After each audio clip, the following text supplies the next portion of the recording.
अस्सलाम वालेकुम नाज़रीन, आपको अपने चैनल में वेलकम कहती हूँ। शुरू करती हूँ अल्लाह के नाम से जो बड़ा ही मेहरबान और नहायत ही रहम करने वाला है।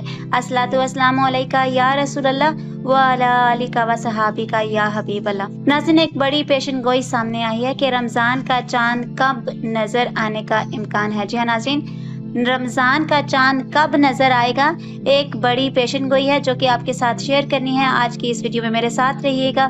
वीडियो का आगाज करती हूँ। नाज़रीन, जामिया कराची के institute of space science and technology के सरबराह प्रोफेसर जावेद इकबाल के मुताबिक पाकिस्तान में यकम रमज़ान मुबारक इतवार 3 अप्रैल को होने का इम्कान है। नाज़रीन, रोजनामा जंग के मुताबिक उन्होंने कहा है कि रमज़ान का चांद जुमा यकम अप्रैल को सुबह 11:30 पर पैदा होगा।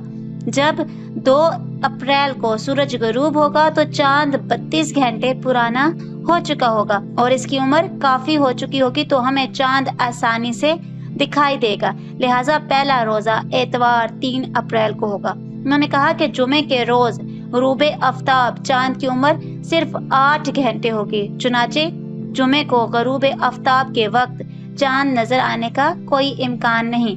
चुनाचे हफ्ते को पहला रोजा नहीं होगा। आज की इस वीडियो में इतना ही। अपना बहुत सा ख्याल रखिएगा, अपनी दुआ में याद रखना मत भूलिएगा। मिलते हैं अगली वीडियो में, तब तक के लिए अल्लाह हाफिज।